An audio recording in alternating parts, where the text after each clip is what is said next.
Online জুয়ার টাকা জোগাড়ের জন্য অটোরিকশা ছিনতাইয়ের জন্য হত্যার পরিকল্পনা করে নরসিংদীর শিবপুরের তিন বন্ধু অমি, নিহাল ও হাসিব। পূর্ব পরিচিত কিশোর রবিউলের অটো টার্গেট করে তারা। এরপর যা হয় তা ভয়াবহ নৃশংসতা। রবিউলের গলা কেটে হত্যা ও অটো ছিনতাই করে সেটি মাত্র 30,000 টাকায় বিক্রি করে খুনিরা। পূর্ব পরিকল্পনা অনুযায়ী হত্যার উদ্দেশ্যে গত বছরের 29 অক্টোবর রবিউলের অটো ভাড়া নিয়ে শিবপুরের বিভিন্ন জায়গায় ঘোরাঘুরি করে আসামিরা। পরে নির্জন স্থানে নিয়ে চাপাতি দিয়ে কুপিয়ে হত্যা করে মরদেহ রাস্তার পাশে ফেলে রেখে অটোরিকশাটি নিয়ে পালিয়ে যায়। দেখ তো ওই ছবির সাথে ওই লাশের কোনো মিল হয় কি না, তখন ওই ছবি দেখে বলে পিবিআই বলতেছে যে হ্যাঁ এটা এই কিশোর ছোট বাচ্চা লাশ।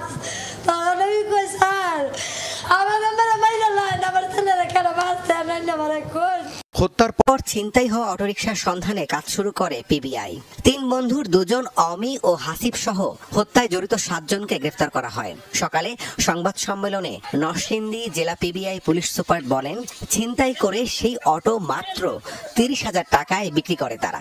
আমরা যখন গাড়িটা উদ্ধার করেছি তখন আমরা জানলাম যে আসলে এই গাড়িটার রং এবং এটার প্যাটার্ন সব পাল্টে ফেলেছিল এবং এই গাড়িটা 30,000 টাকায় মাত্র 30,000 টাকায় বিক্রি হয় এবং এই মাত্র 30,000 টাকা এই আসামিরা ভাগ করে নিয়ে যায় এবং তারা জুয়া খেলার জন্য এবং মাদক সেবনের জন্য এটা করে।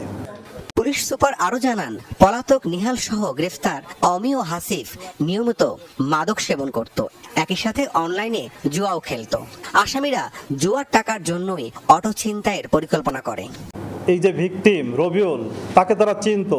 প্রথমে তারা টার্গেট করে রবিউলের এইটা ছিনতাই করলে ও সহজ ছেলে, সরল ছেলে, ওরা একটা জায়গায় নিয়ে ওকে আমরা যদি মার্ডার করে ফেলি বা হত্যা করে ফেলি এবং অটোটা ছিনতাই করে, ও তেমন প্রতিবাদ করতে পারবে না।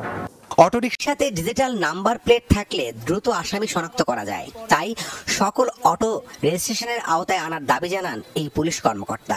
এই মাদকের ব্যাপারে আমাদেরকে সাবধান হতে হবে।